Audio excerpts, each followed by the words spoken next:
الماس روحی بچوں۔ نشاپور ایران کا قدیم شہر ہے جو خراسان کے صوبے کا صدر مقام تھا۔ وہاں ایک سوداگر تھا جو خود کو نہایت عقل مند سمجھتا تھا۔ وہ شہر شہر گھوم کر اپنا تمام مال تجارت فروخت کر دیتا تھا۔ اسے جب کاروبار میں نفع ہونے لگا تو دوسروں کے مقابلے میں کامیاب انسان سمجھتے ہوئے اس نے خود کو عاقل کہلوانا شروع کر دیا اور لوگ اسے اسی نام سے جاننے لگے۔ عاقل کا اصل نام نصیر الدین تھا۔ وہ مال تجارت کی صورت میں نادر و نایاب اشیاء لاتا تھا۔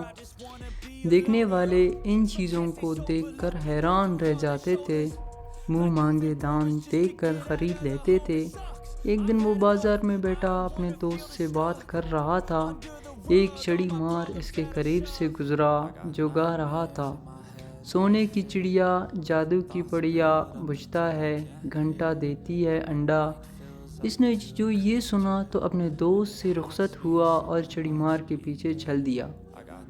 چڑی مار کے پاس سب پنجرے خالی تھے، بس ایک پنجرے میں خاکی رنگ کی چڑیا اپنے پر پڑپڑا رہی تھی۔ سوداگر چلتے ہوئے سوچنے لگا کہ سونے کی چڑیا مجھے خرید لینی چاہیے۔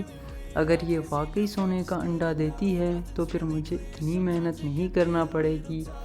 اسے خیال آیا بچپن میں اس کی دادی اس کی ماں کو میکے جانے پر کہا کرتی تھی: تم کیا سونے کی چڑیا ہو جو میکے چلی گئی تو میرا بیٹا غریب ہو جائے گا؟ تو گویا سونے کی چڑیا ہوتی ہے، بس اس کی یہ خواہش تھی کاش اس کے پاس وہ چڑیا ہو۔ چڑی مار کو روکتے ہوئے سوداگر نے کہا: بھائی، کیا یہ واقعی سونے کی چڑیا ہے؟ یہ تو عام سی چڑیا لگ رہی ہے۔ چڑی مار نے اسے اوپر سے نیچے تک دیکھا اور جان گیا کہ کوئی بیوقوف شخص ہے جو امیر ہونا چاہتا ہے۔ اس نے یقین دلایا: بھائی، چڑیا نہیں، جادو کی پڑیا ہے۔ 14ویں رات کو جب دور کہیں گجر بجتا ہے، یہ سونے کا انڈا دیتی ہے۔ اس چڑیا نے مجھے امیر کر دیا ہے۔ میرے گھر میں اب تک 10 انڈے دے چکی ہے۔ میرے ملک چلو، وہاں میرے بڑے شاہانہ ٹھاٹھ باٹھ ہیں۔ میں نے اسے نہیں بیچتا مگر یہ اپنے مالک کو صرف 10 انڈے دیتی ہے۔ اس کے بعد اگر کوئی اسے خرید لے پھر اس کے پاس مزید 10 انڈے دوسرے مالک کو دے گی۔